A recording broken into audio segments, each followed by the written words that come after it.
Margir útflytjendur eru hættir að flytja gjaldeyri til landsins þar sem Seðlabankinn tekur fjármunina í herkví að sögn framkvæmdastjóra Samtaka verslunar og þjónustu. Erfiðlega gengur fyrir innflytjendur að fá gjaldeyri til að halda upp í matvælaframleiðslu í landinu. Höskuldur Kári Schram. Fyrirtæki þurfa nú að fara í gegnum flókið ferli til að verða sér út gjaldeyri.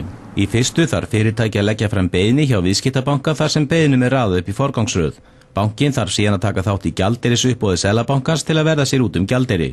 Þar fá hæstbjóðendur gjaldeyri, aðrir ekkert. Verslunarmenn eru mishrifnir af þessari uppboðsaðferð og segja fjarri að hún leysi þau vandamál sem við að glíma.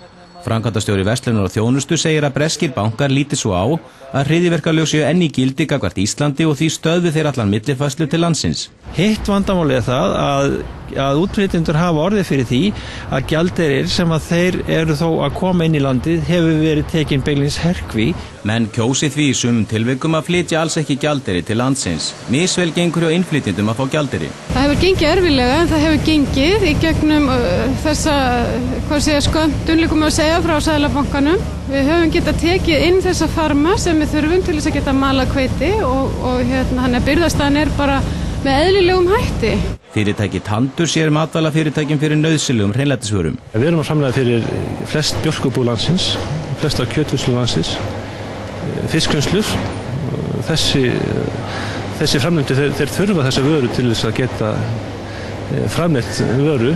Og gjaldeyrir af skornum skammti. Við erum búin að sækjum að greiða til okkar vörubirgja erlendis frá mánudag og því miður okkar banki, Landsbankinn, hefur engin svör ennþá geta gefið okkur.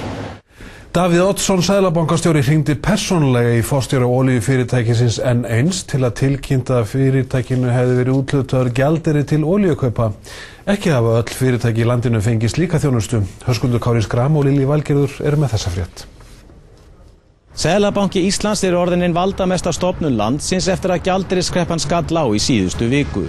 Bankinn skammtar fyrirtækjum í landinu gjaldeyrir meðal annars með uppboði eða gegnum beiðni frá viðskiptabönkunum. Ákveðna vörur hafa forgang, til dæmis matvara, lyf og olíuvörur. Úthlutun gjaldeyris er því háð ströngum skilyrðum. Samkvæmt heimildum fréttastofu hefur Davíð Oddsson seðlabankastjóri hringt í fjölmörg fyrirtæki undanfarna daga til að tilkynna þeim sérstaklega að þeim hafi verið úthlutaður gjaldeyrir.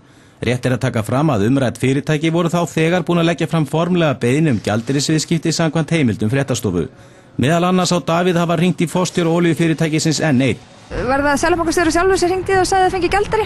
Við höfum átt gott samstarf við Seðlabankann og okkar viðskiptabanka það að tryggja gjaldeyrir og það hefur allt gengið fram eins og að var stefnt. Við þakkum auðvitað Seðlabankanum fyrir gott samstarf. Hann hringdi ekki sjálfur, ekki tjáði það? Nei, ég tjáði mig ekkert það. Ekki liggur fyrir hversuna Davíð hringir í sum fyrirtækin ekki önnur. Samkvæmt upplýsingum frá Seðlabanka Íslands fara seðlabankastjórar ekki í gegnum gjaldeyrisumsóknir né taka þeir ákvarðanir einstakar úthlutanir.